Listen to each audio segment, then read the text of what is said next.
Hello and welcome to another episode of the Mastermind, Body, and Spirit Show. I'm your host, Matt Belair. Today we have two very special guests for you. Our first guest, Carlos Barrios, is an Ajq'ij Maya born in Guatemala. He coordinated the spiritual points of humanity for Central America and coordinated the water project for Central America with Unesco. The grandfathers have given him the mission to share the prophecies of the Maya and the rest of the world. He is also the writer of the Book of Destiny. Our second guest, Amaya, is a mystic, traveling ambassador of wisdom, and creator of the Atlantean Magnetic Balancing Guided Self-Healing Technique as described in ancient text and the Atlantean Academy workshops. We are here today to talk about the Mayan Heart Festival and the incredible event coming up in Guatemala. Welcome to the show, Carlos and Amaya. Hello. Thank you, Matt. It's an honor to be here with you and to have Carlos. We just recently met, and I have had his book for many years. So honored to have him as one of our main speakers for the Mayan Heart Festival.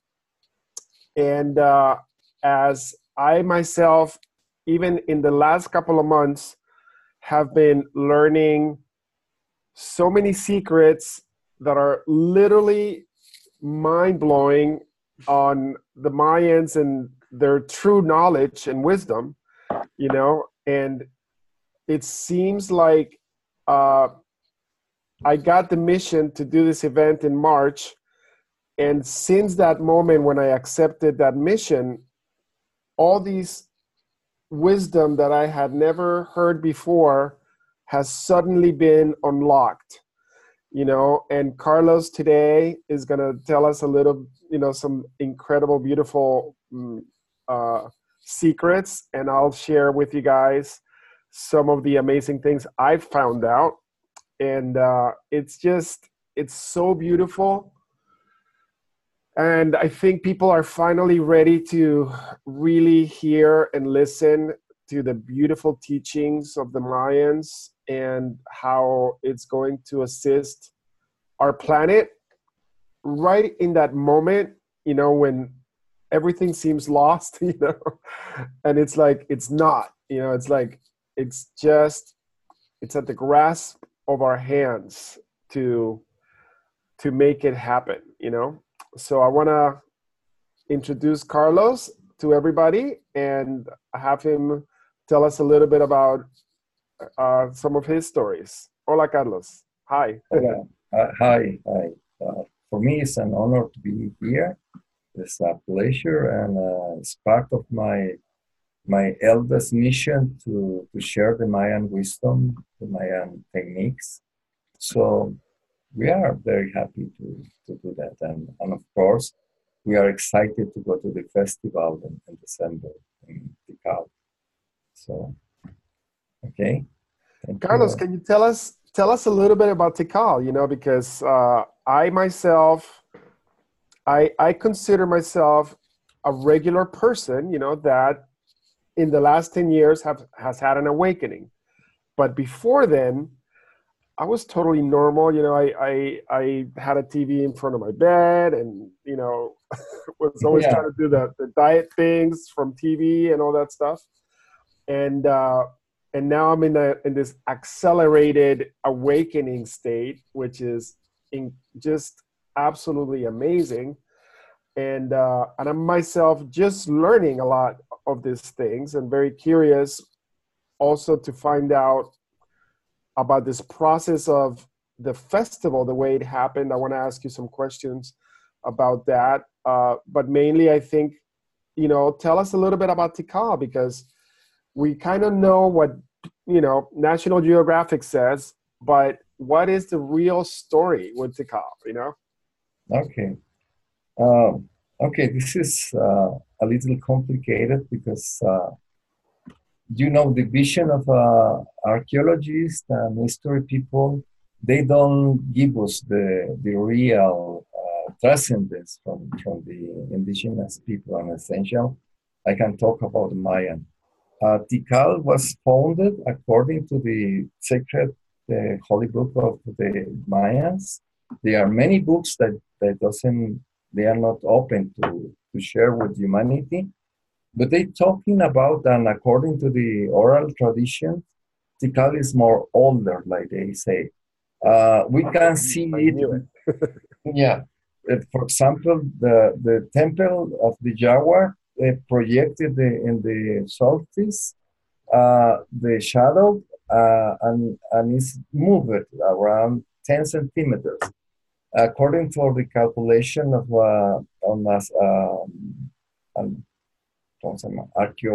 Archaeologists, that's meaning that this deviation is around 20,000 years ago. Wow. We are talking about a very old culture. Maybe one of the most important. That's not meaning that Incas or Aztecas. There's a big culture, but they don't know the people who study Mayan. They don't know too many about what's the Mayan history. Tikal is a very important center because they constructed the pyramids and of course the ceremonial temples. That's that the cities was ceremonial centers. There's not archaeological centers like they call now. And in this place, in the central plaza of Tikal, they are convergence of the energies of the cosmos and the telluric energy. That's create a very incredible position to grow, to develop our potential. In the top of the pyramid, they have a big roots and a big bones. When they sound and they vibrate it, affecting our body and we can grow to activate our different senses. In the Western culture, we just learn about five senses, but they are 20, and we can mention some of them. For example, the intuition, the vision, the communication of, like we call telepathia. We can move objects, and we can see into the deeper of the cosmos. That's some of the senses. We can cross the different interdimensional gators to another dimension. There are 400 dimensions to the left hand and 400 to the right hand, Pachi and Kayala. That's the name of these places. And when we talk about 400, it's for us, for the thousands. They are not really exactly quantity. There are thousands of dimensions. In these dimensions exist the wisdom ones, the original beings, who they was born into the beginning of the creation. We are talking about 4,000 billion years ago. So these beings, they are the wisdom ones, and many people confuse these beings, these master beings, with the extra, what do you say? ¿Cómo se dice? Extraterrestrial. Yeah, extraterrestrial. For the Mayan tradition, exist different humanities, and Tikal is one of the oldest places, like Teotihuacan and Tikal. There is both this created by Mayan people, the same like Tula in Mexico, the same like La Venta, and of course of the Chichen, todas the other cities in the area and the lowland that they call. My elders, they say like Tikal was the center of the universe. Wow. If you ¿cómo se dice miden? Si tú mides. Or if you measure. Desde Alaska a Tierra del Fuego. From Alaska to the corner tip of Argentina. The exactly center is Tikal. The exact center is Tikal. Wow. Of the continent, not of the world. Of the continent of Americas, the Americas. We are talking about the energy converge in this place. So the first grandfathers, like who in the sacred book of the Mayan people, the Popol Vuh, who's one of the most ancient books for the humanity, like the same age and the same. They transmit us the truth of the beginning, and we are talking for thousands of years ago. Yeah. And this book talking about the couple of grandfathers and the grandmother Ishmukane and Ishpiakok, who they give the asesoría, the advice to the creator and formator to how is the way to create humanities, the four different humanities that they create. So they use the holy beans of the tree of Sidea and the corn, and they make the divination. What is the best way? So because during this time there are two and three humanities who was destroyed because they don't take attention to the self. They are in the ego. They don't remember. They can be connected with the cosmos, with the heart of the sky, of the cosmos, and they beginning to produce the new being. We are the new humanity, and they create us. So according to this tradition, that's beginning thousands of years ago. But most important is the last glaciation when Tikal was created is the glaciation Gurm 4, and we are living in the last glaciation, in this glaciation, but the period when the cold and we can recover the greenery of the world, we live in this moment, and that's happened 14,000 years ago. And they beginning, that's the end of the cold time. But there are another period, so this 6,000 years ago, that this is the moment when they created cow. So this is the importance. This is amazing. They send people to the north to create Teotihuacan.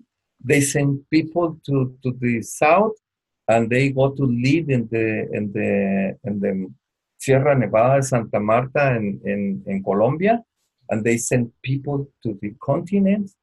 But here they create, and there are four very important cities. According to the tradition, the most important cities in the Mayan world was Chichen, Palenque, Tikal. But Cancún, who is very important too, but Mirador and all these cities, that in the new this tools that they have with infrared, so they can see the construction into the Vegetation. Construction into the jungle. Yeah. Now they can see the science people. They can see that just in the area of Petén, they live 10 million people. This is the half of the population who all the Guatemala have at this moment. They have a very development architecture. You remember the Mayans? They are considered the most amazing astrologists of all the humanity. Of course, now with these telescopes, the Western civilization find the great to be a big cosmologist people, but the astronomist of the Mayan people was amazing. They create in Tikal, they are representation, and close to Tikal, Huaxactún, who is the first cosmical observatory, is 20 kilometers from Tikal. We can see the equinox and the solstice in three different pyramids. We can during these days we can go because in the last years ago, we are talking about 15 years ago, exists a map, un relieve, ¿cómo se dirá? Yeah, like a contoured map, you know, like that you can feel, you can see the ups and downs of the map. Okay, one astronomist of Australia, they went to Huachactún, and he take a picture in these days, and he think it's the moon or Mars or some of these planets, but he never finds something, and he forget when the first photographs from the dark side of the moon came from the Soviet ships. They beginning to see, and he make a comparison, and in an 87% was exactly a map of the moon. What this map is doing in Huachacún? Oh, a map of the back of the moon. Yeah, Wow. that's that. People are completely crazy, and he began to do a distribution, but in a moment he stopped and he don't say nothing more. For any reason, and he never give more interviews, whatever. Something rare happened. But I have a friend who has the picture of the mural, because the mural doesn't exist anymore. Was destroyed by the archaeologists of Pennsylvania, or they thought, we don't know. They are a conspiration to don't teach us like Mayan people or the ancient cultures, like Babylonics, like Egyptians, like Hindu people, was more developed like we are in this moment. So, but the importance of Tikal is the energy of the temples. And they are, I don't know, my elder said like there are 5,200 temples in Tikal, and just around 40 are discovered. Los han descombrado de la vegetación, no sé cómo se dice eso. Yeah, the temples are, you know, taken over by vegetation. Yeah, okay. Just these temples are completely amazing. The energy, they know how each platform have a very impressionant energy. We can they don't permit now because people destroy the temples, but they are some temples when we can move, and each of the stairs have a meaning. And the same happened in Chichen, the same happened in Palenque, the same happened in Cuicuilco in Mexico, and the same happened in Teotihuacan, who is another important city. So all this wisdom that they plasmaron, that they gave to us, is very, very amazing. So Tikal was the center of the culture, was most important, like the city, whose largest one, this Mirador, that they have the highest pyramid, who is one of the most amazing construction in the world. But Tikal was the center. That's the importance of Tikal. Wow. For us, we respect the Palenque, Chichen, Cuen, and Tikal. This is the cities as we know they have all the wisdom, all the mysteries. So okay, I think I talked a little. I'm just floored. Oh my God, you know. Yeah, that's amazing. To go to Tikal is an experience. And if we can, okay, we can do ceremonies in the plazas, in the ceremonial places like the government gave to us. Because if you go to Mexico and you can light a candle, of course, forget it. Immediately, police arrest you, because for they are archaeological centers, for we are ceremonial centers, and we have the permission. In Guatemala, the Mayan culture is completely alive, and it's a tradition for thousands of years. And of course, they are no more architecture like in the past, because people doesn't have money to produce it, and many of this knowledge was lost. But the deeper of the technology of to develop ourselves, to develop the human being, to develop the internal power is intact. We can do. You don't know. You know. I know you went to a fire ceremony. This is an experience, and if we go to the in the right moment and the original place, when the energy is in a convergence, this is most amazing. So important the 21st of December because beginning the cosmical Guayeb. Guayeb is a period of 5 years when we go inside us and we remember all our situation, all our life, what we do, what que no hicimos, What we did, what we didn't do. And what are our purpose of life? What is our powers? Because you know the Mayan symbol, Nahual, that the people know, the real name is Chumil, who is the destiny. It's incredible because give you the information of your life purpose and your capacity, ability, and your problems, the situations when you with the I don't know, ya me confundí. Donde tú tienes que poner atención para que desarrollar. Where you have to pay attention to see how you develop. That's important for us. The Mayan symbol is a journey of life. And to know about it, that's so important. This is the origin, this is the beginning, and this is the center of the Mayan culture turnaround. So, Tikal, what can I say? It's completely amazing. It's incredible. Wow. Carlos, Yeah. I recently learned a little bit of how the Maya won the rights to do their ceremonies because there was a time when they were trying to stop that.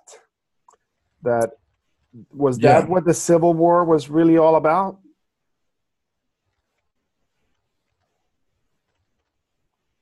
Yeah.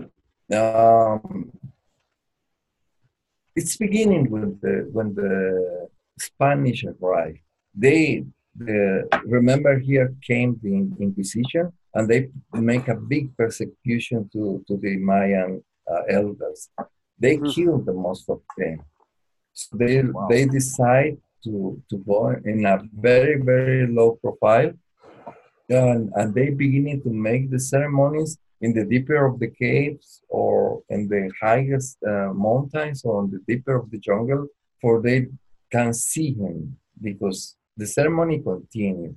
But during the Civil War, one of the MacArthur's plan was destroy all the spirituality because he think that with this stupid myths, they don't going to grow like a money makers, no? The people doesn't accept this. They are interested in to grow himself, not the material things.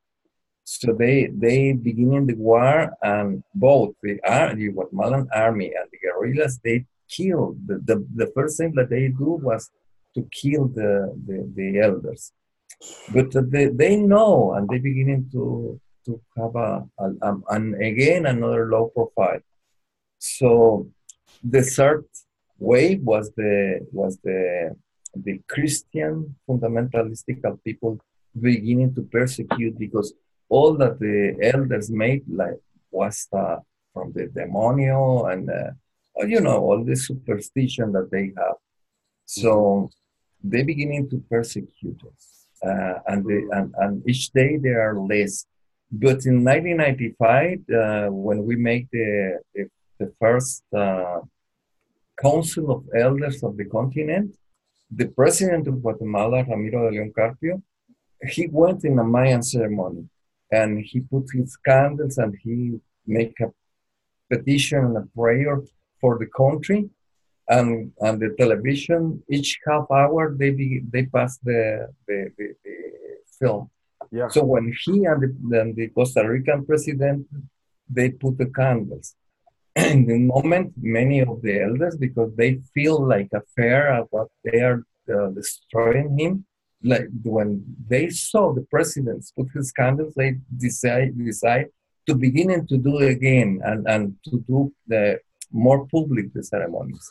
Wow. So for this period to now, you can see anytime ceremonies in any place. There are more than 3,000 altars when we can do ceremonies.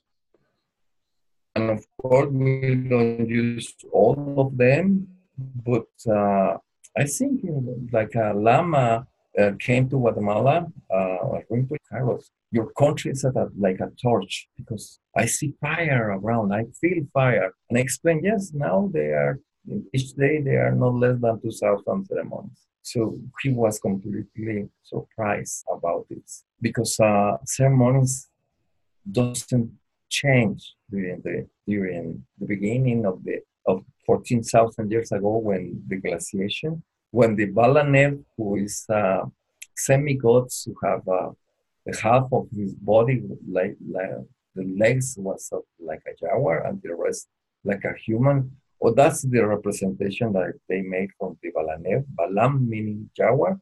Mm-hmm. And they are like avatars from this humanity. They teach everything.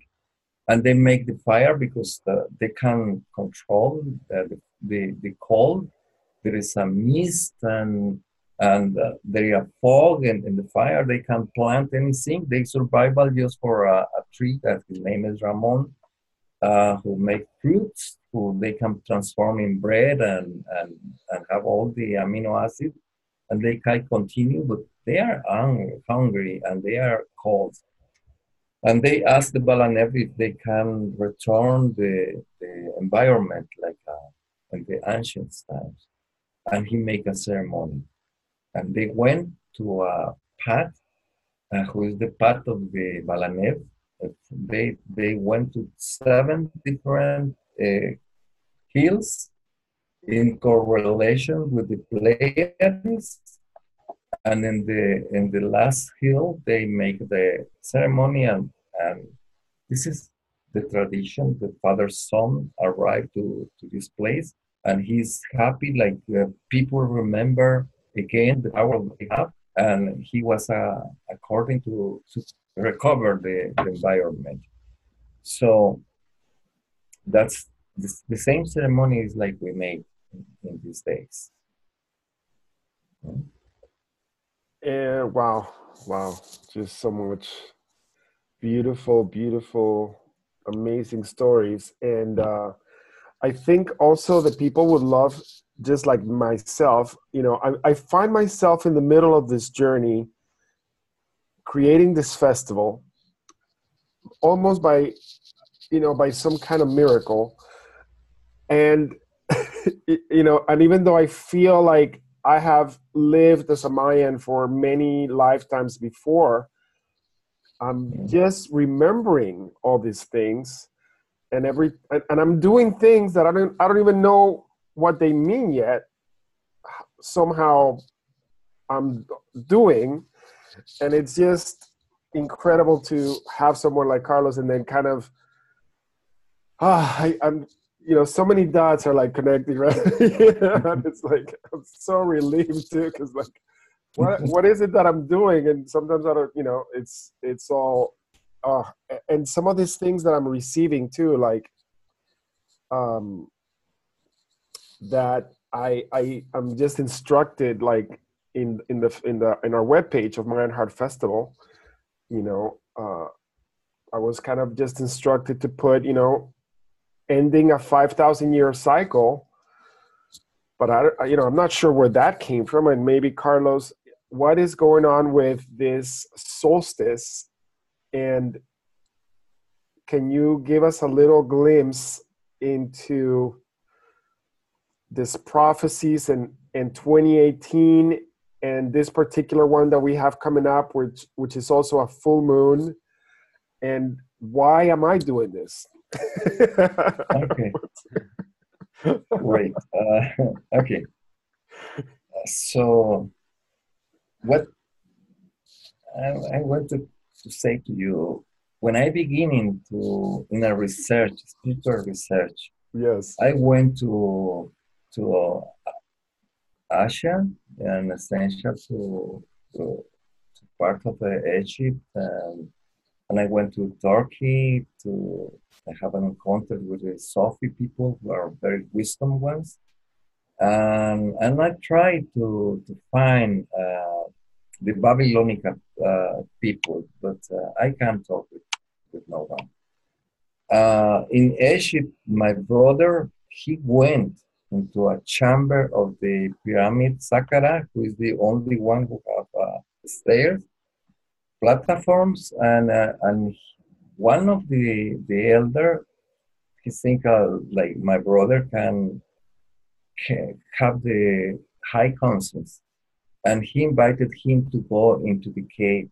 And in one of the chambers, there are a pharaoh and a Mayan king, and they are sharing, and they are glyphs from Maya and Egypt.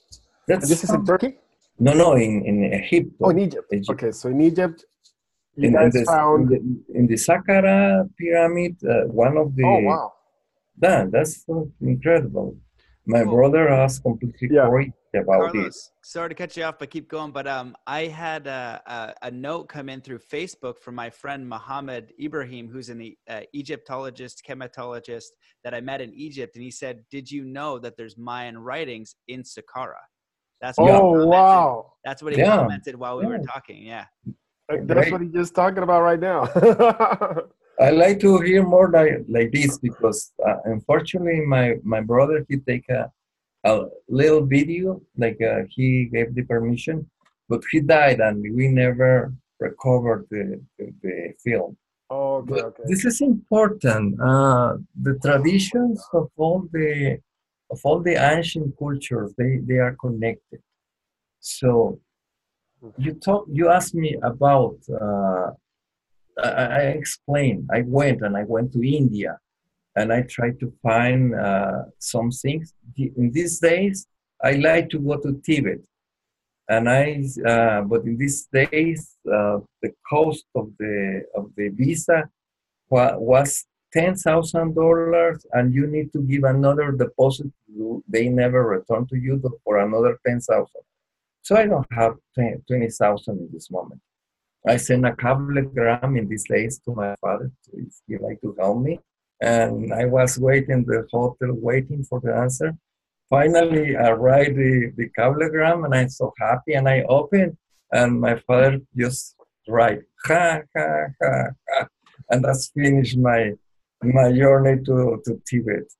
But I returned to Guatemala, because I tried to recover my vision because I have an accident when I was young. I went to a pool, and in this moment I don't have I broke with I have my legs, and I just turned my eyes and I saw the future, the past, or anything for the question the people have. And that's my job for me was all the time I try to recover my vision. So just when I come back here, I have I studied for anthropologists. I went to the university in a journey, and old city, Indian city that the name is Los Santos in the highlands of Guatemala, close to the Mexican border. It's a very cold place. And I knew my elder, one of the most amazing men, so I never know. So he told me in these days, there are days, Carlos. It's the 2012, 21 of December of 2012. This is the moment when the energies is beginning to exchange into the humanity. And he explained me what's coming on.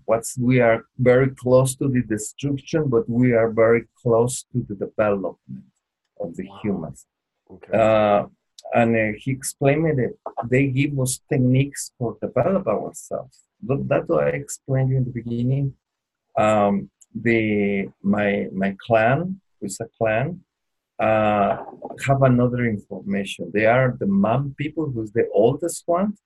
See, it's like, ¿cómo se dirá avanzado? The Mam, Mon? Mam. Yeah. Is that like the Eh, Lemurians? What most people no, know? no. It's the, I don't know. They have very many mysteries. But they are people like it's an, ¿cómo se dice avanzada? Very Gente que, advanced.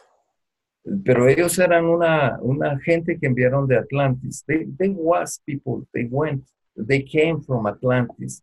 The big elders of Atlantis, the magical ones, they sent to open this space in America. So the mom was the people more amazing for me. Of course, maybe because I'm part of the clan. I don't know. But finally, here talked me about the 20th of December.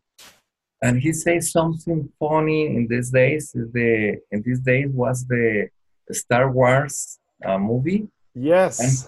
And he went in these days, he went to the movie.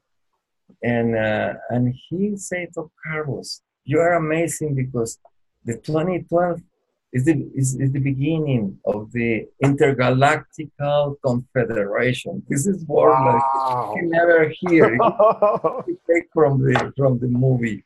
You say it's the beginning, and this is your vision. We are part of the universe in this moment. We are like.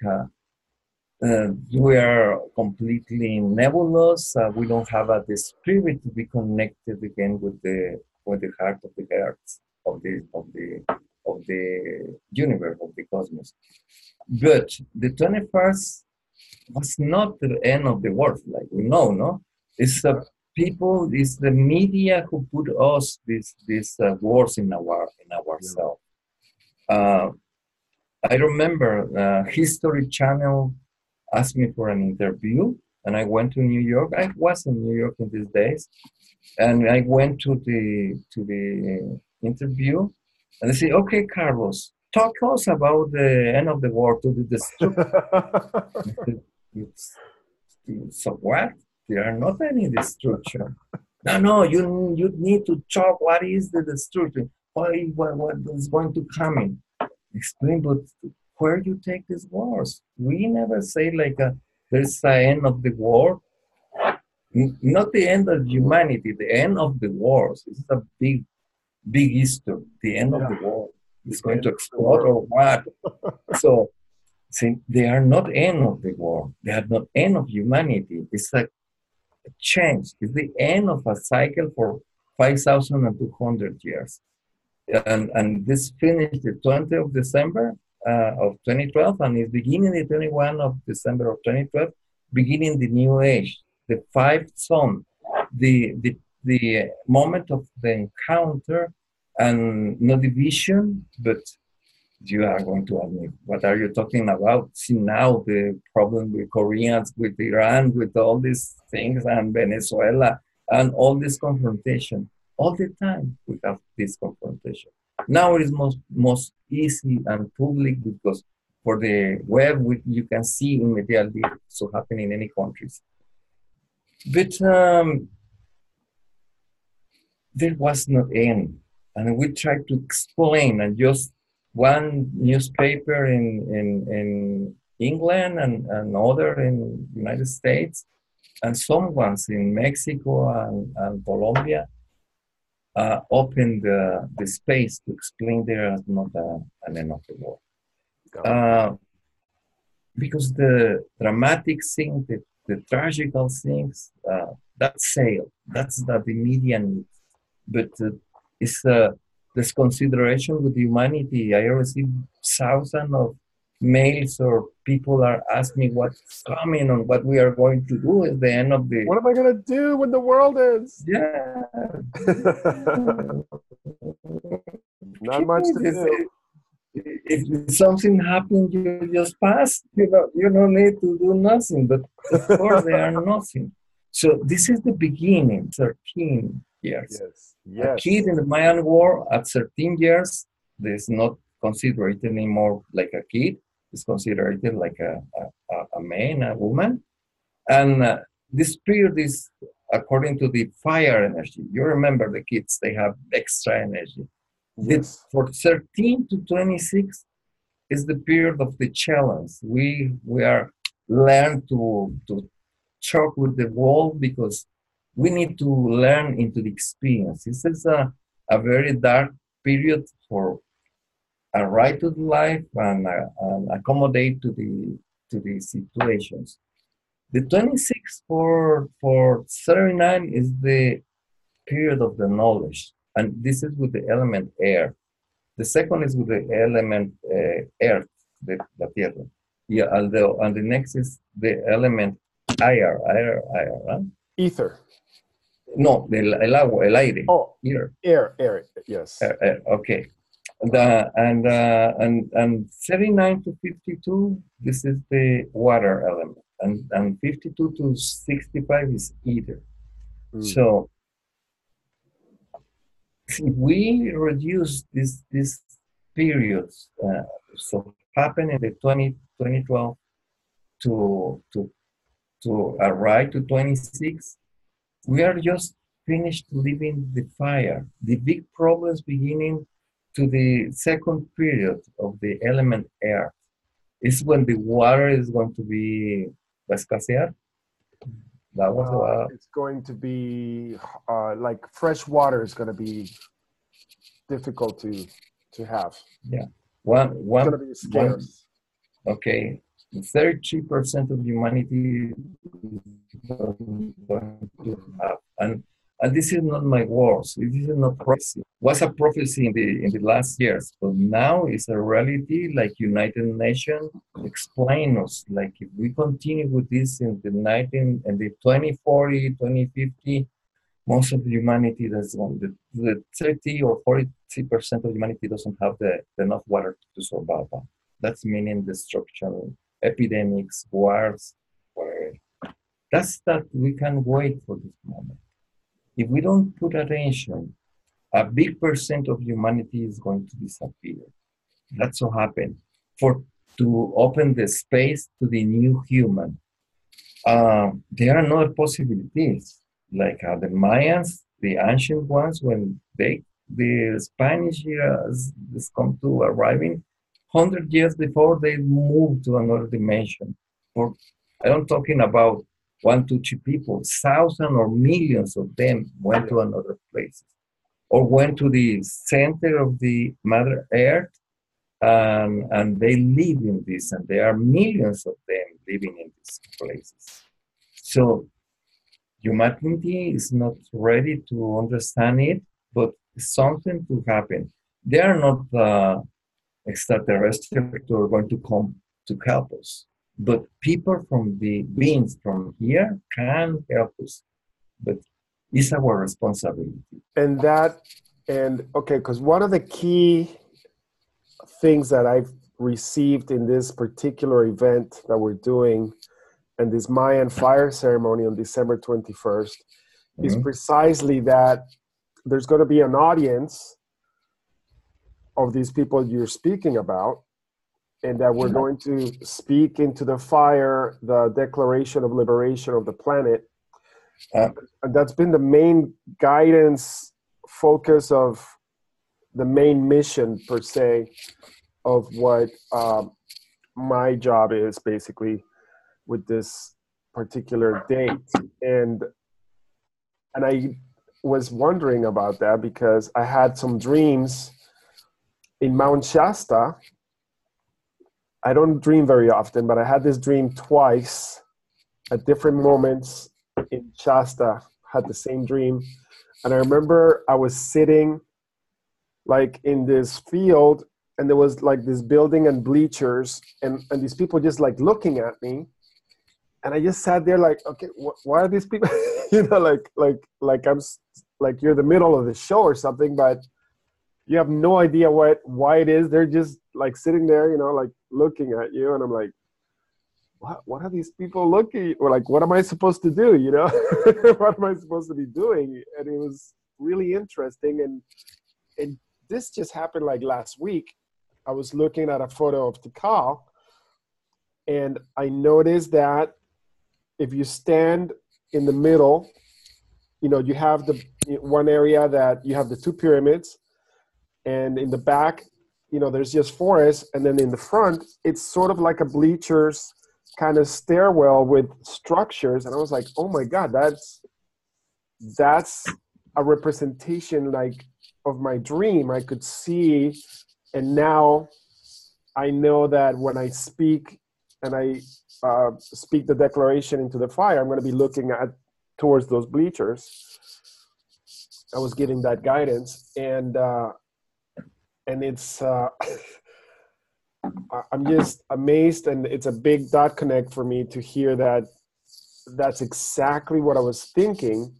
That there was we're gonna open up a portal, and we're gonna have an audience. And Monday of this week was the zenith alignment of the Pleiades with the Earth. There was many ceremonies around the planet from wisdom keepers celebrating this, and it just so happened that we did a radio interview, and I took the opportunity, since we had a big amplified sound going out, signal into the universe, to ask the elders and these people in this room.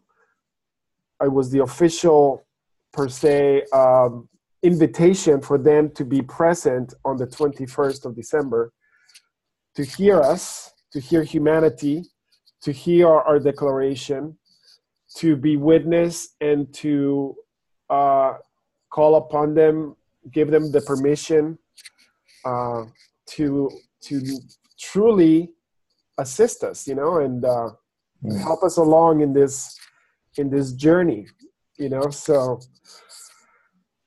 just a lot of relief to hear it from you, and so grateful. Right, thank you. 21st is important because the 21st of December, beginning period when apparently the sun is in a corner and doesn't move just five days later. So this is this is for the vision that we have from the sun. But in the ancient cultures, that's meaning, for example, the Sol Invictus in the ancient Roma, that they celebrated 25th of December when the sun moved from this corner. That's the renovation. And that's like the church accommodate the born of Jesus, the 25th of December, this night, 24 to 25. But the interesting thing of the 21st is like we call the Mayan Guayer. Guayer is a period of 5 days, it's a cycle of 5 days when we are close in ourselves, in our house. We broil the clothes, we broke the dishes and everything, and we prepare others because it's the renovation.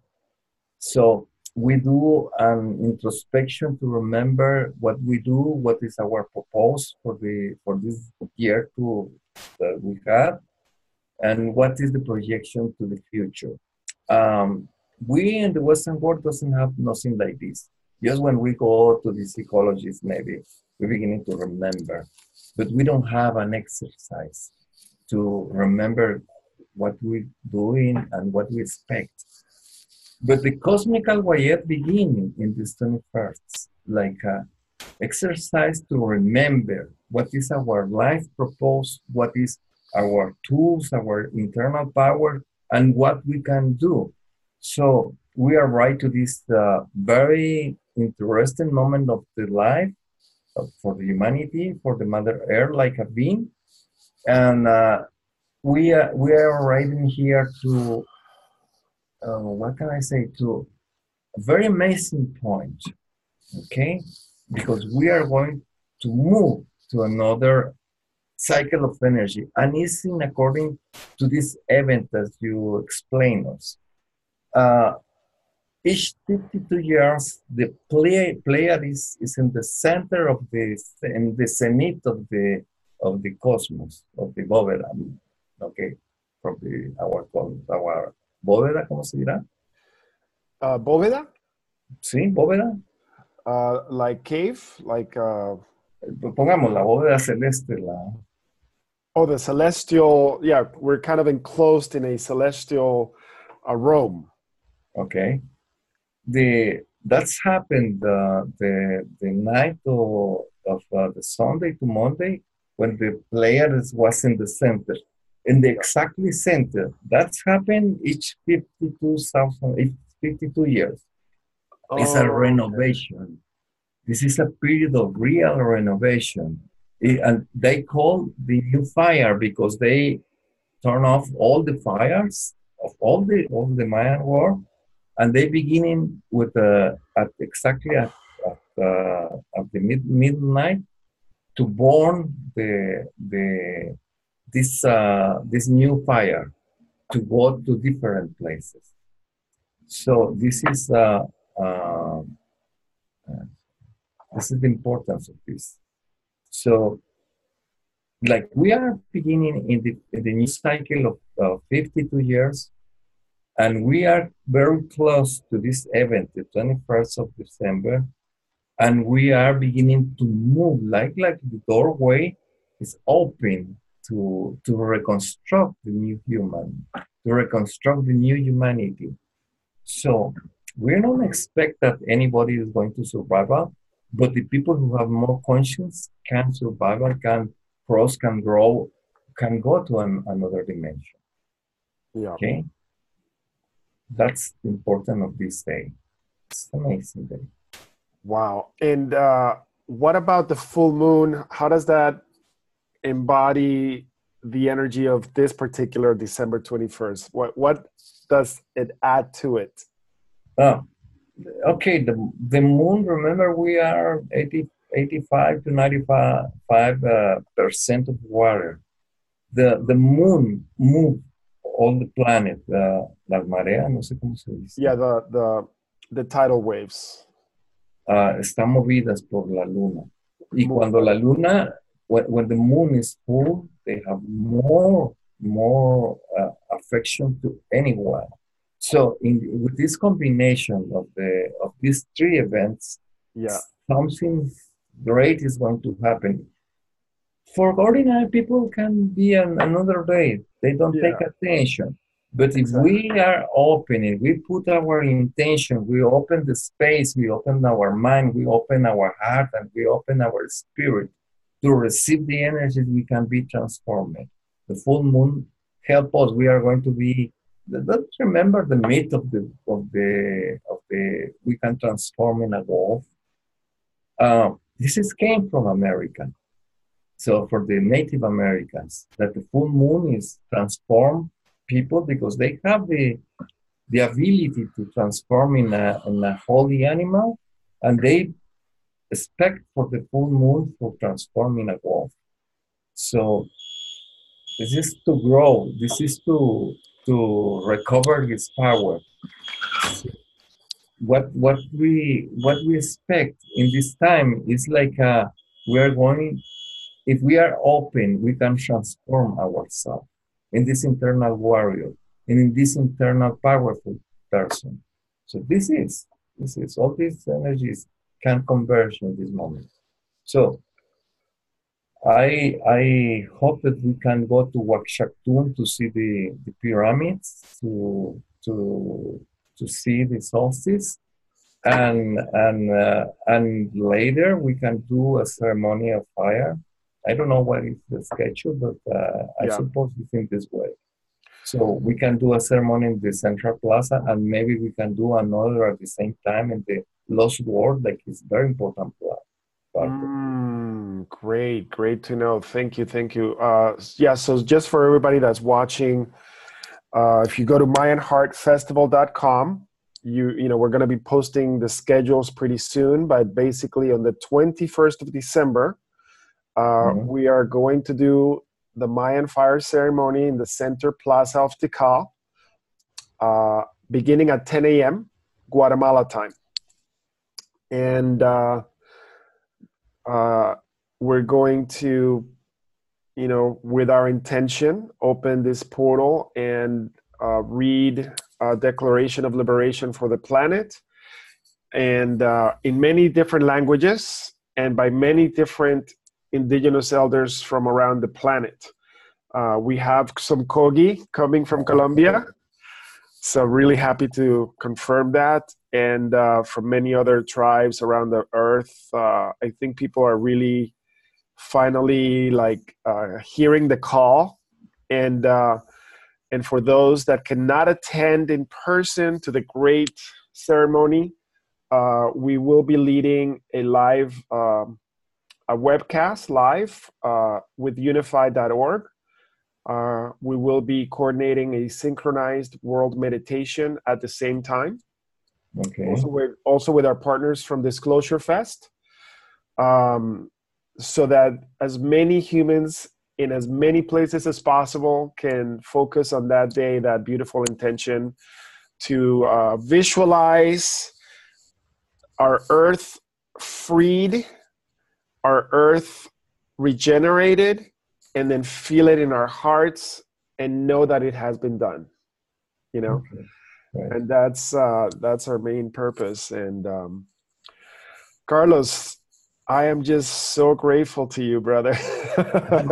Thank you to give me the opportunity to talk, to explain that I learned my elders. So that's a gift to share. Absolutely amazing. I have learned so many things all in this last 6 months that it's like, what? Yeah, that's what I can say too. During this year, I received a lot of information too. So that's impressive. Yeah. I mean, Matthew, do you have anything maybe you want to ask me or Carlos? Yeah, well, this has just been a treat, man. You've hosted my show so wonderfully. Wow. And I sent you a little note. I was like, this is like what is so wonderful, because it's interesting. Like for me, the idea is to get people who have something to share. And, I could interview you and it would be so deep, but you recognize that Carlos is here and that he should be the one to speak. And you have that selfless nature, and it's part of who you are. And thank you, I know you and love you, because it's like, we got to get this guy to share what he's doing. And I'll just kind of give my 2 cents of like what I'm understanding. It's like, when you told me about this festival, it's something that came to you, and the main goal was to speak a prayer into a fire in as many languages as you could. You also shared that the indigenous people of Guatemala were, I don't know if this is right, but 20,000 were murdered, something like that. Maybe 200,000. 200,000. It was a 35-year war. Oh my God. A civil war. Jeez. Yeah. Okay. So, and this is indigenous people to do their ceremony. This is a genocide, and this is a massacre. And in my mind, in my mind, it's fascinating, because I've been studying with the Native American elder, who, when I'm piecing these things all together, trying to figure out what is going on the planet, what's going on within myself, real history. He has a 20,000-year history. Clifford Mahudi, 20,000-year history. Zuni. Wow. Mayans, 20,000 years, predating religion. Then Westerners, Spanish, Christians, white boys, me, sorry, come in and just take that all out. And we're trying to find, like, how do we find life with the Creator? How do we find balance? Because they already had the balance. They already did it, but we're not listening as a Western culture to these elders and these indigenous people and these wisdom keepers that already knew how, because we have to let go of the materialism and, what we're kind of striving for in this, whatever we've been doing. And it's interesting because in David's history of the Mi'kmaq, Zuni as well, they have ancients. David was actually taught apparently by some of these ancients. Some of them apparently were 12 feet tall. Some of them came in spaceship. And there's, document. And to the Mi'kmaq and to the Zuni, this isn't a shocking thing. Just like to us, like, yes, of course cows exist. Like, there they are. But to these cultures, like, of course. But the difference is, like, when I watch Gaia TV or somebody who's like, let's just call him generally a white boy, different versus an elder, it's not as fantastic and as media hype. It's just like, this is what it was, and this is the real understanding. And part of that, when David's like, when you want to speak with these beings, and a lot of them, they're here, is that you need to speak it out loud, ask for help, and you need to be in resonance and in kindness with each other, because they're not going to come here and show up when you murder each other. And that's kind of me going through this, figuring out, why don't we have contact? And David's told me specifically, it's because you murder each other and it's not safe. But if you can be in resonance, then they have a possibility to show up. And it just seems like this simple communion and community and declaration. And there needs to be enough of us to check out of whatever life we're living in. It's like, I would love to do this, but I got this bills I got to pay. I would love to contribute and do something good for my community, but my kid is pissing me off. You know what I mean? It's just like, we're not stepping forward and doing the simple things. So I think that just, it's interesting to hear that the Mayan wisdom, which I haven't gone deep. I've gone deep on Egypt, the Mi'kmaq I'm learning from David, a little bit with the Zuni, but they all connect. All the indigenous cultures connect with the oldest history that I'm aware of on the planet.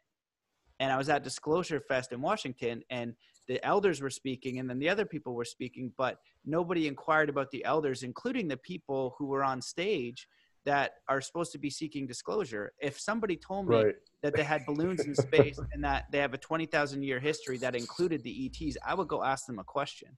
That's just me personally. So, you know what I mean? That's why I want Carlos to come on the show and share as much as these elders are willing to share, because a lot of it's oral, that you have to go earn this knowledge. You actually have to go make a commitment. It's not just like this quick fix that we want in the Western cultures. Just tap it, we download the ebook and the guided meditation, and we're all of a sudden, we know everything. There takes a level of honesty, earnesty, commitment, and dedication. So I just want to thank you both for that. And just that was all I wanted to say. And just like the galactic knowledge, I really like that piece too, of being welcomed into this galactic thing. But if you were a higher level being, and we're looking down, there's no way we could welcome humanity at this point, because they're not safe. They're like, it's like a 12-year-old driving a Ferrari with a shotgun. You know what I mean? We don't know what we're doing. We haven't gone through the adolescence, and maybe that's the stage we are now. Some of us maybe maturing a little bit quicker. And so, that's what I wanted to share on that. So I love how you're leading it, and please feel free to go as deep as you want. But that's what I wanted to share on all this, because it's really beautiful intention. A lot of amazing people coming together. And I remember, I think part of it was so that the indigenous people have the right to do their ceremony in their land, how they've done it for thousands and thousands and thousands and thousands of freaking years. And that needs to be allowed to happen. And when we were at the Parliament of World Religions, again, the Native Americans, the oldest culture, before, like 18,000 years before Jesus, they're to the side again, not as supported as the other ones, while people are wearing suits and they have newer religions and newer ideas to create, or when theirs is older and they lived in peace. You know what I mean? So we've got to we need that reconciliation, and we need to support our indigenous cultures, and we need to empower them, because we decimated their culture, and we need to do everything we can to help them rebuild it. It's the least we could do. And Carlos, I'd love to, I'm sure as many people are wondering, and me myself learning these new things, can you tell us a little bit about the specific magic of the Mayan fire ceremony itself? The elements that are used for it, and some of the meanings around it, and so people get an idea what we're going to be creating on that, that special day. And I want to know too. Okay. Oh, perfect. Do I explain during the talk? This fire ceremony beginning, I think it's 14,000 years ago, with the glaciation, and people are suffering the cold. So they asked to these semi-gods, the Balanev, the semi-jaguars people, to recover the fire, to clean the environment from this mist, from recover the life. So they make a path for 7 hills. It's like the the the path of Compostela. Compostela stars camp. Exactly the same. They went to 7 different hills, and in the last one, they each of them have his own incense. Each of the Balanev have a different incense to offer the father son to he came and recover the nature. They make with sugar made from honey, a leaf who was a division for the 4 corners and 4 circles in the middle, and the arrows. This division was arrows to go to the infinite.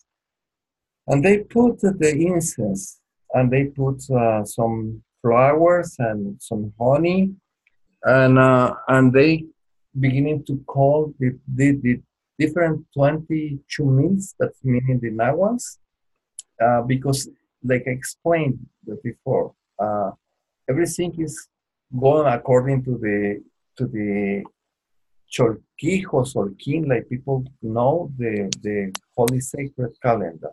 And they call the 20 energies, and in the end of the ceremony, the father son arrive and they accept to do an agreement with the people because they destroyed the environment, so to recover. That's as we make the ceremony of the fire, who's a catalyzer, because we use the 5 elements. The Mother Earth, like, is the base when we make this ceremony. The air to move the fire, and the water, because we use some water in the 4 points, and we use alcohol to energificate the ether. So we use candles of different colors. Each of the candles, of color of the candles, have some meaning, and that's what we use. And we use incense from an essential from the copal tree, who's very aromatic. Yeah. And we go to do the petitions, like a concentration. Each one who is participating to the ceremony is part of them. Each one has his own proposals to the ceremony, to the fire, and we talk to the candles, and we make our petition. So it's a very, very reconstructive energy, because give us the space to open, to connect, and to talk directly with the energies of the creation, with the big father and the big mother, the heart of the Mother Earth, the internal son, as we call Kakalom, who is the spirit of the Mother Earth, and what can I say is the elements who are activated in it, and it's different for each one, but they give us the answer. They give us the power to grow, to develop ourselves, and to make a solution for the problems. We humans are very simple. We have problems of love, of economical, of our health, and that's the most of the people have. But there are other people who come to the ceremony with the attitude to develop his internal powers, to be connected with the Mother Nature, with the energies, the special energy that we have. So the ceremony is very, very interesting. That's important for us to come to this. What is our energy, our chumila, our nahual, and we can make a Mayan astrology. Is not astrology because it's from energies, to explain to people what they are, what they expect from this life, what is the life purpose. This is amazing. The Mayan calendar. Maybe we were going to do another interview just talking about it, because incredible, the Mayan calendar. But that is an Wow. essential, let's see, that I like to share the words of one elder of the mountain, a very old man who came to us in, in 20, 2011, and he says the new word for the spirituality. Remember, he said, put all your attention. The new word for the new spirituality is action. Action. Mm. And I was think and meditate about it. We are just learning and learning and learning a lot, and we read and we don't do nothing. We don't Action. produce the action. Yes. So Action. that's what I think is very important. This word of this. He came one Mayan New Year. That's amazing. Action is the real purpose for the spirituality now, and we are in all these days. We are in the action. If we are not in action, just forget it. And of Yeah. course, like you say, we can remove the bad energies. We can have the access to the new times, the new cycle, and this is like we need to put the action in all of this. If not, we are going to pass, just pass the life, like with fear, with oh my God, today I'm going to pray. It's not just to pray, it's to put the action of life to develop, to grow, to have the environment, to help the Mother Earth. If not, we are going to disappear if we don't put attention. It's not fatalistic vision, but can be a reality if we don't do things like this, like you are promoted to the 21st of December. But around the world, in different ceremonies, in different visions, Yeah. and all the meditation, the elders doesn't like to think in meditation. They call concentration because he said meditate is to have the consciousness of any action in our life, to be attention. But they call to put our mind in concentration, to go in a directly and directional way of seeing, to produce the things, to produce the miracles, to produce the reality, because we have this power. We can use our neuronas and we can produce the connection, the interconnection, electrochemical connection of the synapses, who is the way that we use to connect to in a way of think, in a way of create, and we can create the reality. And this reality, if we don't take attention, we are going to disappear. Or maybe not us, but the rest of the people who are asleep.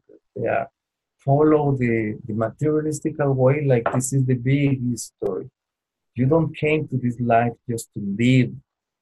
You don't came here just to be a money maker, and the people think, oh my God, look this guy, this is Armani, he has a big good Apache, and I have all these titles. When you die, but what's happening all this? The only thing as you want to pass to another dimension, another life, is like your experience. And your experience can be the best if you put attention to develop your internal powers. That's the teaching of the elders in this moment, to recover the power as we had in the past, like a human being, the vision to communicate with the center of the universe, the vision of perceive the energy of the nature, of the other beings, the respect to the other people, respect the life. We don't respect us, what our neighbors respect for us if we don't respect ourselves. But I'm very glad to be here, and just remember action as well. Action. I love it. Oh, action, action. Yes. I want to encourage and inspire everyone here. Please visit our website.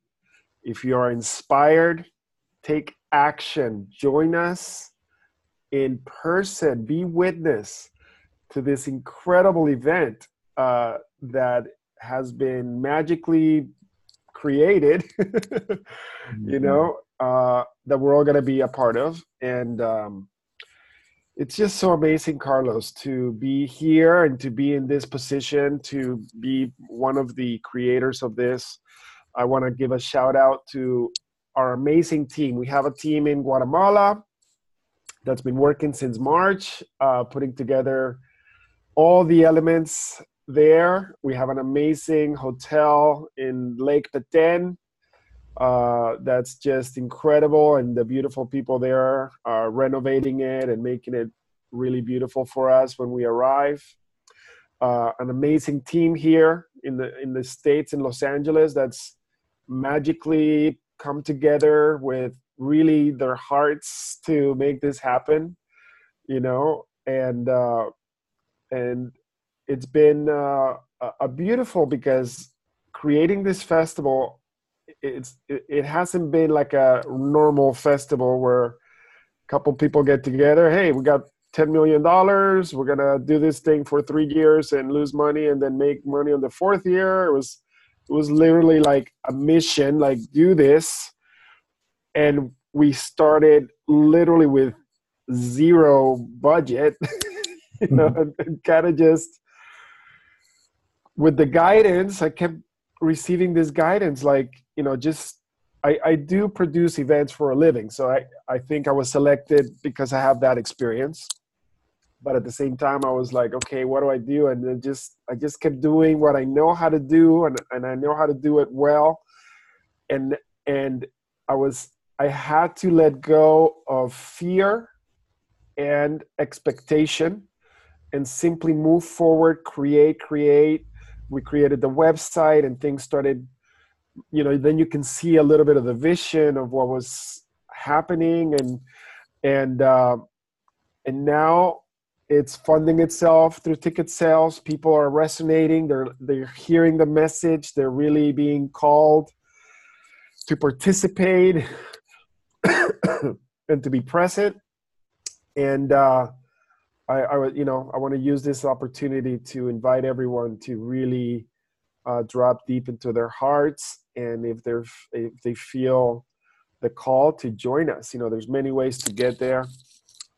Mostly everyone is arriving through Belize.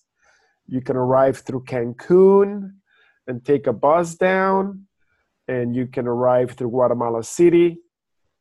But mainly Belize is the place that's closest to Tikal. It's an absolutely gorgeous area. The people are incredibly beautiful and humble and just so amazing, and organic food. We have 2 lakes, Lake Petén, and which is fresh water, and Sal Petén, which I didn't even know existed until this year, where our festival grounds are, and that's a sulfur lake, incredibly healing. Do you know much about Sal Petén? I'm curious if you know, it's such an oddity to have this sulfur lake there. Yes, elders doesn't like to talk to many about it, and it's like a reservation.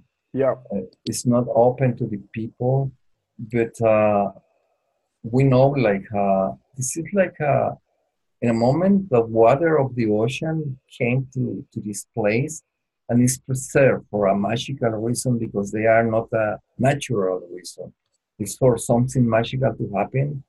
And yes, of course, it's something to heal you. So this is one theory. Another people say this came from a meteorite to our full of water and they arrived here. Wow. I don't know. The elders doesn't talk to many about it. This is they are like a secret, but it exists, and this is exists. And I'm surprised you know about it, because this is a secret. So that's great. Well, like I said, this year, it was once I accepted to do this event, all these things unlocked, and all these knowledge started coming to me. Like, I was like, wow, it's just incredible. These little nuggets of Right, right. absolutely amazing information. And I've been going to Tikal, for 15 years, and Okay. but there's an aspect, we always say, like, when you are ready, the teacher comes to you, right? Yeah, but there's that's but good. there's also something else, which is where you have to do the work for some of these knowledge to reveal itself to you. You have to be ready as well. You have to reach certain plateaus of action. I think Yeah. in this case was a catalyst for the unlocking of these wisdoms to me as a person personally, taking the action to actually follow through on this calling to create this event, for example. And it's really interesting to hear you and be able to connect those dots, because it was very much of a mystery to me how all these things were coming at me so quickly all of a sudden. And um, and I want to speak a little bit too about the actual Tikal pyramids themselves and the skeletons that were found there, and how there is an interview with uh, Mr. Tot, who was the actual person who discovered the tomb of Lord Chalk, and who was then accredited to the archaeologist of the University of Pennsylvania. And can you tell us a little bit about Lord Chalk, please? Okay. I don't know too many about it, to be Okay. honest. But I don't know how do you, ¿cómo lo escribes? How do you spell? Chalk, like chocolate. Okay, sure. Yeah, no, I Like don't. chocolate. It's Yeah, yeah. literally CHOC, chalk. Yeah, sure. No, I don't know. To be honest, I don't know not much to this. Okay, I want to invite everybody to go to our Facebook, and we're going to post the interview of that gentleman from Tikal who just passed this year, actually. He was going to be one of our Okay, speakers.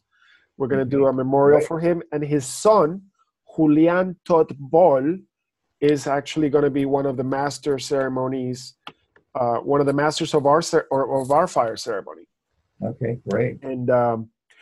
And he was telling the story of Lord Chalk, and that he was 12 to 13 feet tall with an elongated head, which is probably why the skeletons were disappeared.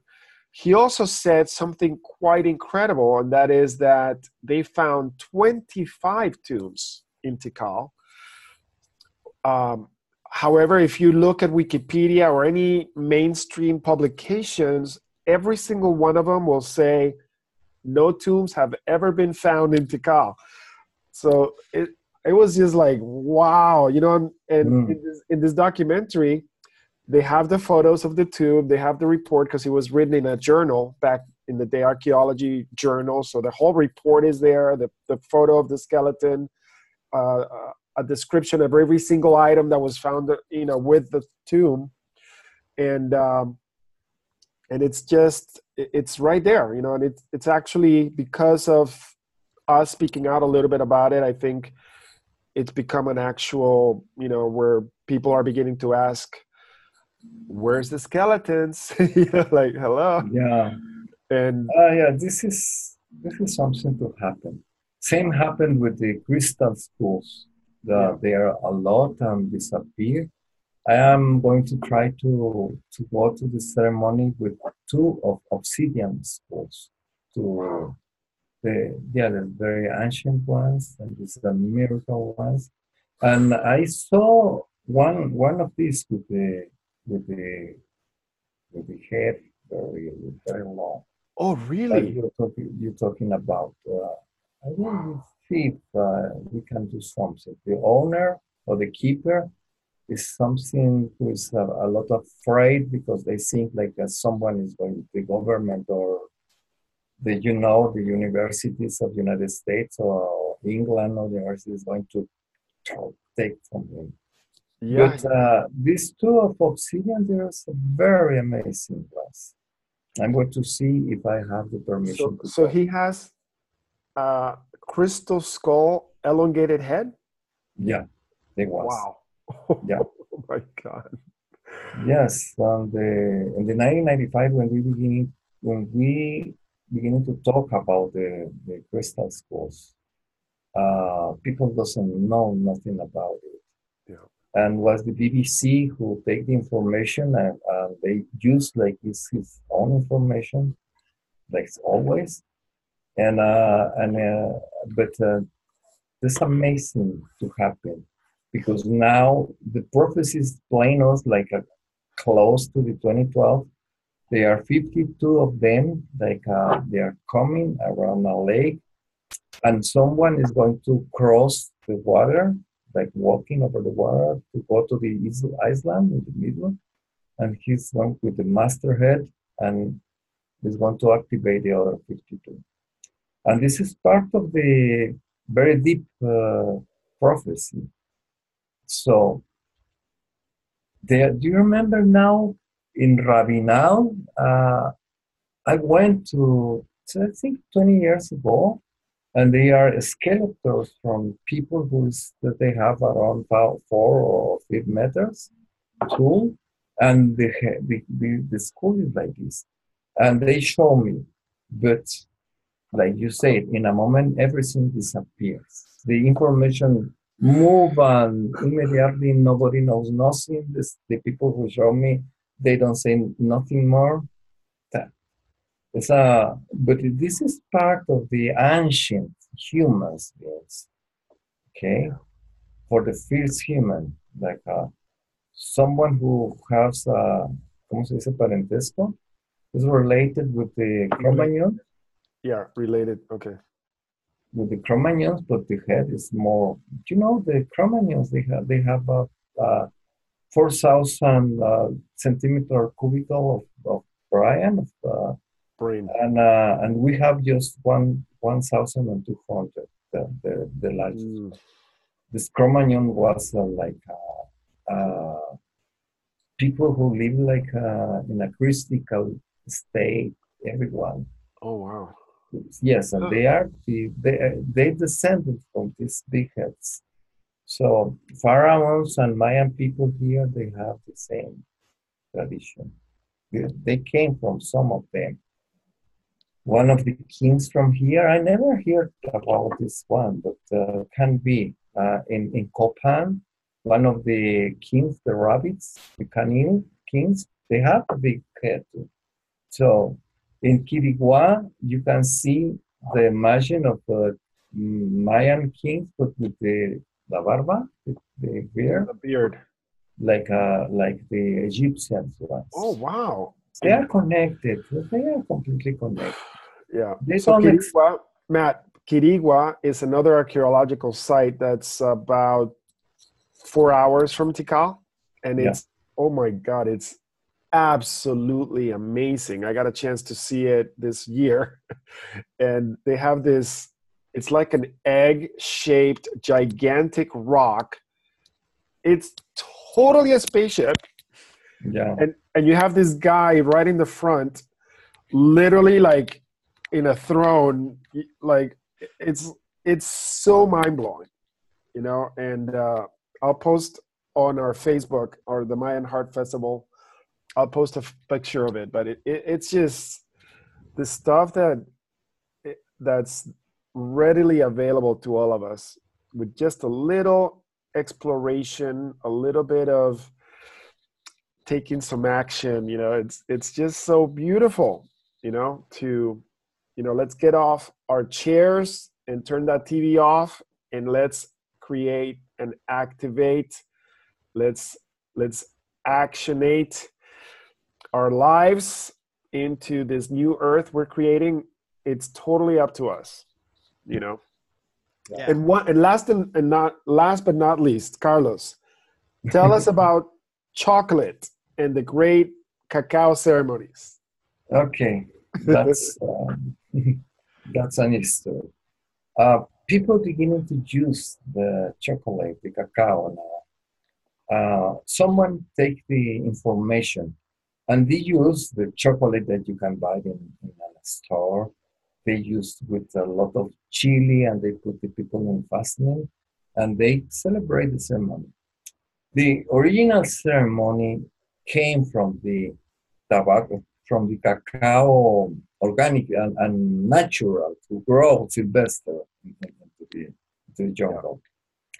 And this have a very powerful chemicals inside. This is like the kings use like a currency money because there is just for exchange the mind. They do the ceremony of cacao and they put a fire ceremony and the elder begin to talk all the symbols and they give us a couple of chocolate. And immediately your energy grow. This is immediately you are completely, ¿cómo se dice? Despierto, awareness? Awakened. Awakened. And you receive all the sensitivity of everything to exist around you. And after, when you are beginning to go down, they begin to give you another cup. And in this second, you can perceive your internal powers. And when you go down, you beginning to be part of the nature of the universe in this moment, and you perceive the energies of the sky and the telluric energies. That's great as you grow, like make like you feel part of the creation. So they use now with chili because they affect you if you are in fasting and you drink the cacao. Okay, you are awake. But the original purpose is to have the attention, to grow internal. And you can do that. Yeah, we can make something in Tikal. I think so. Yes. Actually, the cacao ceremony is something that's come to me recently, and it's incredible because we're doing all these pre-parties for Mayan Heart Festival. We just did one in Los Angeles. We're doing one in Costa Mesa on November 28th at a nightclub called Time. Called? Time. Okay. Multi-million-dollar nightclub. It just, okay, just everything that's happening is so magically aligned. It just, even I'm surprised, And when you do an action, you receive a reaction. That's it. Yes. It's been so beautiful, like all these incredible, beautiful synchronicities. And we're going to be doing cacao ceremony at the nightclub called Time. We're going to do yoga. We're going to have kombucha and dancing, ecstatic dancing, and amazing artists. And then on November 30th, we're going to be in San Francisco at a place called The Secret Garden. Okay. An absolutely brand new, incredible, multi-reality venue. Okay. Which I'm like wondering what, I haven't seen it, so I don't know, except that it's everybody that's been telling me about it is like, it's absolutely fantastic. They have like different reality rooms. I'm not even sure what to expect. And it's almost sold out. So it's just so beautiful to see how somehow this event that just started in March out of a beautiful mission that was gifted to me in the center of the jungle in El Mirador was when I received this directive. Right. And now seeing like all these other events co-creating with the Mayan heart theme and it's just it's just so beautiful. I'm just so grateful. And I want to give another shout out to our amazing team. And Matthew, I think I think we've had enough wisdom for for Yeah, these man. couple of hours.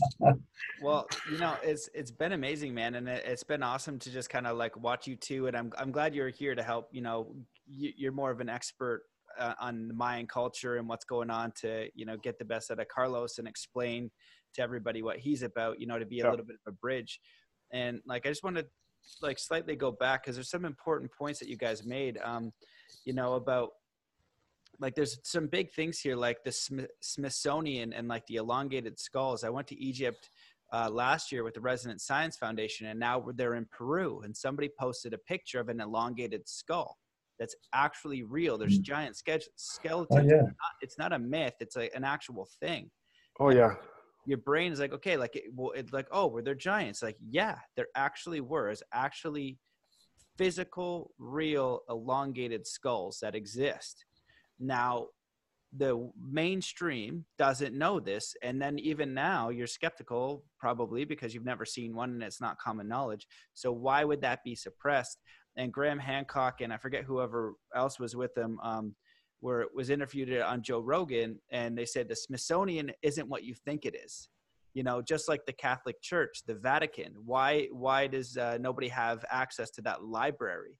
Well, because there were conquerors back in the day that stole very important things. And part of that system of control, unfortunately, is religion. And I always want to be like soft when I say that because there's beautiful people in religion, but it's just like there are beautiful, it's a bad comparison, but it's true. Like, Nazi Germany had good people in there that followed a certain ideology. It's not that the people are bad. It's just like the overarching thing of what it's doing.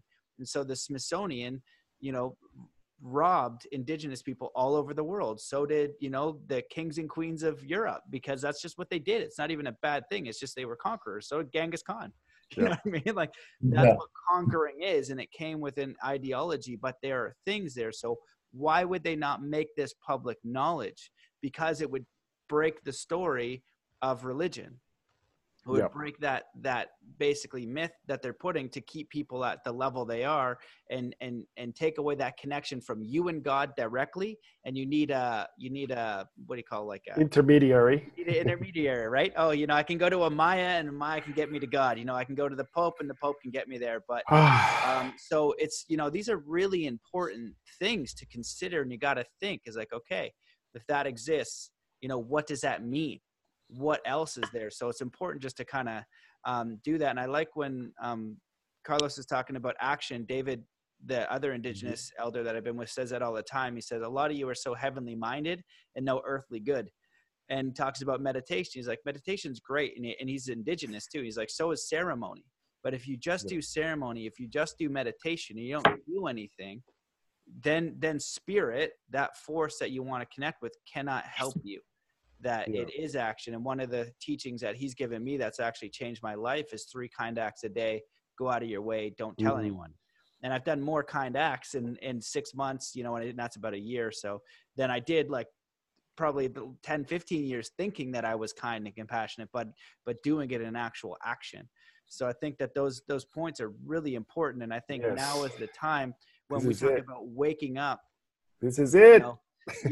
I would consider you somebody to be awake. You're like kind of aware of some of the stuff. And, it's like, okay, it's not all just about me. What can I do to benefit people? What's actually going on in the world? That's reasonably awake, right? You're just not being selfish and material, but you also got to provide here and do that. But you then had a calling to say, hey, do this, that came for you. It's just your thing. But then you have to make that leap yourself. And nobody gets to do that for you. You can be living a spiritual life as somebody who works, any job and raises a family. That is a spiritual life if you do it within intention and you do it with integrity and you do it in your own consciousness. But your connection with spirit is going to be in your own unique way. And when you connect to that, you're going to get that opportunity to take that risk, to take that thing. And only you're going to know if you do that. So you can get it anywhere, anytime with the simple asking and the intention to do that with integrity. Like, I want to know, I want to grow, I want to know what's going on. I want to be of support to my community in my own way. I want to connect to creator in my own way. And you can do it on a small scale, on a big scale, but it doesn't matter. It's just you making that honest intention. And I just want to thank you, because I know how much of a leap that is. It's a huge leap. It's scary as crap. Even if it's like in Thailand, they say same, but different, you know, chop wood, carry water, before enlightenment, after. It's like, oh my goodness, like, how am I going to pull this all together? And I see it as not really a festival. Like you talk to people about transformational festivals. Yep. It's an opportunity to empower indigenous people to bring together an intention from the indigenous tribes, and also the people who resonate with that, to come together and then take action. And just like in Burning Man, you know, what was disheartening was how many people were burners at the burn, and that's it. Beyond Burning Man, they couldn't take that next step. They couldn't apply that in their daily life with where they were. It was just, this is a vacation from reality. This isn't reality. This is what it is. But our reality is what we make it. And if we're ascending our consciousness in any capacity or moving to a new dimension, it's created through our own connection with ourselves, our own mind, and God in that way. And you'll be living in a new dimension in the same planet through what you are intending and how you're connecting. So that's just my thoughts and all that. And I just want to thank you both for coming on. And Carlos, thank you so much for your work. And I'm so excited to meet you in Guatemala. And you're always welcome back on the show. And Amaya, thank you so much for having the courage and dedication to put all this together. I am very well aware of the risk, how much effort it is, how much of a pain in the butt it is, how much a leap of faith it is. So thank you for your tireless work, because I know you're doing it, and thank you. I'm just grateful for both of you. Thank you, and we're grateful for you. Thank you, both of you. It's amazing to be here. Thank you, Carlos. I'll see you soon. Okay, we are talking. Okay, Matt. We'll see you. Okay, take care, guys. Bye. Nice to see you. Bye. Bye.